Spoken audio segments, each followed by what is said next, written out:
I'll never forget as a freshman, he couldn't make our preseason conditioning workouts running. And he was probably about 275, 280 when we got him. When I got to the University of Florida, all the big guys could make the conditioning workout but me. Matt Bonner could make it. I mean, everybody could make it. But when practice started, he was never tired. He never set out. He could run every single time. It's one of those unique guys where he couldn't do the running in the preseason, but never didn't run the floor when practice started. And from that moment in time, we realized there was just this guy's heart beats a little bit different. He is the greatest warrior I've ever coached.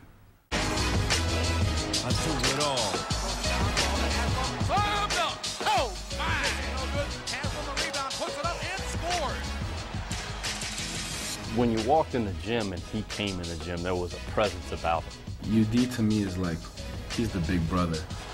Everyone listened to him. If he said something, you listened to what he was talking about. I learned a lot from him. We all had such respect for him. And have tremendous respect for him. Because he was a winner. Udonis was the ultimate team player. I had about 4 or 5 NBA people come in and work him out. And the consensus was that he needed to be able to step away from the basket and shoot more jump shots. And he had the opportunity to do that. But when it came to winning, he knew at Florida no one could stop him inside. You could not stop the guy on the low post. I don't care who you were. Yeah, he might be 6'7", 6'8", and you might be 7'2", but he's scoring on you every time in the post. Now, a lot of kids, when they're told they got to improve their shooting, they want to coach a lot of times just to let them shoot jump shots. After this workouts were over with, Udonis came to me and says, Coach, for us to win, I need to play inside. And you know what? I'm going to play inside because I want to win. I know when Udonis left, I think he had won more basketball games than any other Gator to ever put on a uniform. Out to Haslem, puts it up, scores, and they got fouled. All through college, people would ask me, you know, who's the best player you ever played against? And, you know, up until that point in college, my answer was always Udonis Haslem. Looks to throw it into the lane for Haslem. He turns, shoots, and scores. Hooks the pass into the lane to Haslem. Turn around, 10-footer, yes. He was a year ahead of me, so for me, once he left Florida and he didn't get drafted, it boggled my mind. There's certain guys that don't fit into quote-unquote the NBA box. Okay, you're a power forward. You need to be this height. Your arms need to be this long. You need to be this kind of athlete. You need to have this kind of skill set. Udonis was a guy that didn't fit the box physically. And we always thought that if they just give him a chance, because everybody talked about, you know, he's not what position he's not going to be able to play this or do that, and we're like, oh, you're right. We don't have an answer for you, but if you just give him a chance, we'll guarantee he figures it out. It's an old cliche, but he really epitomizes the cliche of you can't measure someone's heart.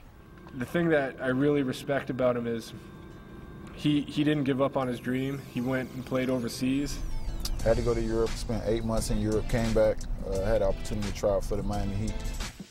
I walked in, it was like 50 guys, and they were only keeping one, so I mean, at that point, it was just like do or die. I just never forget. The deciding factor when I made the squad, we were doing a drill, and I forget whatever drill it was. The shot came off, and the rebound bounced away, and nobody chased the ball except for me. I went and got the ball. And then Coach Riley looked at me and he said, well, why did you go get the ball? Why were you the only one to go get the ball? And I said, well, you know, I didn't hear a whistle. And it was as simple as that. It's how I made the team out of 50 guys. You know, my grandfather stays down there. I don't think there's a lot of precedent, or there's any precedent for someone like Udonis to make the route from Liberty City through France, undrafted, and then, you know, Pat Riley knighted him. Saw some desire underneath the blubber, the former blubber, I should say. If you looked at Udonis when he first got to the University of Florida and you look at him now, you'd say, no way, that's the same person. That's really been his career. I think he's reinvented himself really at every stop that he's been at. He goes to the NBA, he has to rebound. He averaged more rebounds in his first year in the NBA than he ever did in college. He's just got an understanding. Now he's guarding small forward type guys in the NBA. He's completely changed his body. He's turned into a guy who now can be a defensive stopper. It shows his character. You know, he willed himself into playing in the NBA.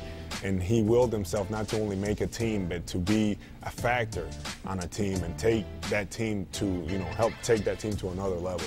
I'm not going to always be in the stat sheets for 35 points or whatever the reason may be. But the things I bring to the table are very, very critical in being a champion. And that's what I pride myself in, being the type of player that bring those intangible things to the table that helps the team go to the next level. He is an incredible competitor. Whatever needs to be done to win, he is willing to do. He is a guy that has understood that through winning, you're afforded a lot of opportunities. And because of the way he won in high school, because of the way he's won in college, and because of the way the Miami Heat have won, he's always had a job because of that. I think if it wasn't for Coach Donovan, then I definitely wouldn't be sitting here today in the NBA, even though I didn't take the traditional route. The things that he helped me get through, that was way beyond natural talent, because I always got by on natural talent. And when I had to push myself mentally and physically to see how good I really could be, that was the things that Coach Donovan made me do. And if it wasn't for that, then I wouldn't be able to be here today, because now my game is based on mental toughness, physical toughness, going the extra mile, doing the things that nobody else wants to do, taking charges, which we had a take charge drill that we had in college. Things like that have made me successful in this league, and those are things that I took from Coach Donovan at the University of Florida.